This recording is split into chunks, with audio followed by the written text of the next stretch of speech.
Clearly defining your ideal target market is something that most small business owners know that they need to do and think that they have done. But if you're running into trouble with your sales or marketing process, this is the first thing to look at. So that's what I'm going to talk about in this video.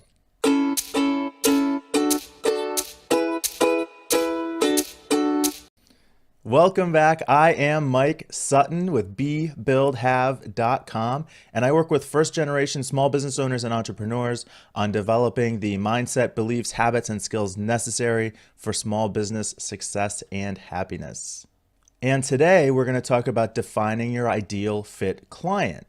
Now, you could call this a number of things: an avatar, ideal fit client, a target market, a niche, specialty, vertical target.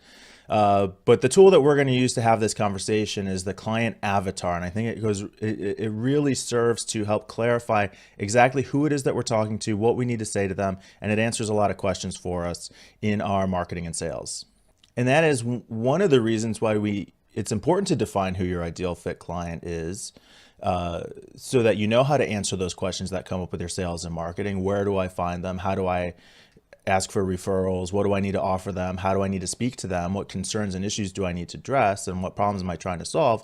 Also, it helps you really focus your efforts in your marketing sales, because you know exactly what you're supposed to be doing, who you're trying to make contact with, and so you can zero in on that with laser focus. So let's dig into how to really define your client avatar. And again, most small business owners think they've done this, but many times have stopped after the first step, which is to identify and define your target, the demographics and psychographics of your target market. Now, demographics is the typical characteristics: age, geography, gender, things like that. Most of us can do that pretty easily. And in fact, if I ask a lot of people what their target market is, that's what I'll get. The next level is psychographics, which gets into their psychology. How do they make decisions? What are their values and priorities? And further defines who these people are. But I really want you to go even further and give this person a name. Find a photograph that represents them, because when you sit down to type your email to them, or when you sit down to craft a marketing message, or when you picture yourself going through your sales presentation for a mental rehearsal, it's a lot easier and more effective if you can have one specific person in mind. Think about getting an email. Do you want to receive an email that feels like it was written specifically to you, or do you want to receive an email that feels like it was written and composed for thousands of people, and maybe it applies to you and maybe it doesn't? So by holding that specific picture in your mind, you're better able to target that person, even though you haven't necessarily met them yet, when you're putting together your messaging. And to further develop this, start to put together that story in your mind of who they are, what their challenges are, what their life is like, what their values are, how they make their decisions, and what kind of solutions that they're looking for in the market. And as you're able to describe their values and challenges, this will go a long way towards being able to speak effectively to those values and challenges in your marketing and sales.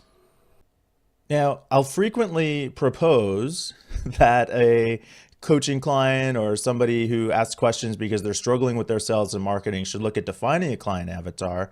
And there's frequently some resistance, and it has most of the time to do with the idea that, well, I could work with anybody, so aren't I limiting myself by picking one type of person or one industry or one vertical market or one niche?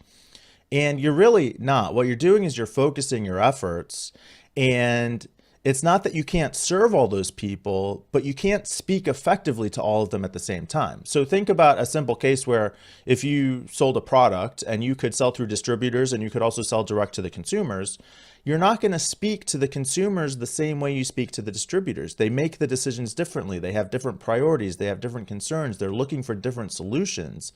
And so you've got to know that when you're speaking to the customers, you're speaking one way, and when you're speaking to the distributors, you're speaking a different way. And so the more specifically you can know who those perfect distributors are, the more effectively that you can speak to them. And the same thing goes for the consumers, which is then the second question that I get all the time, which is, well, can I have more than one target market? Can I have more than one avatar? Yeah, absolutely. You probably should. But again, when you're speaking to them, you can only speak to them effectively one at a time.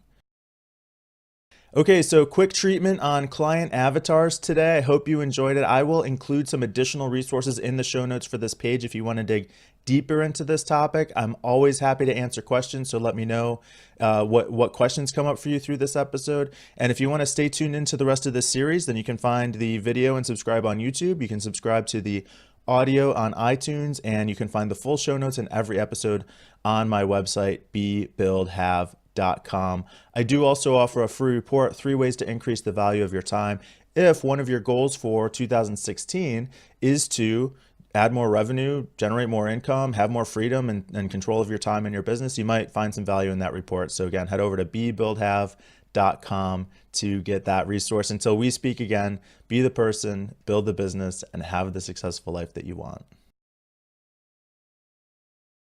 Throughout this video, I'm going to give you some tips to so here are some tips I'm going to give you to as you just gotta shake the cobwebs out. Here we go.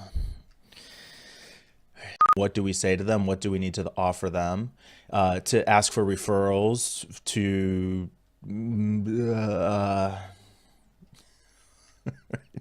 this is gonna be a rough one.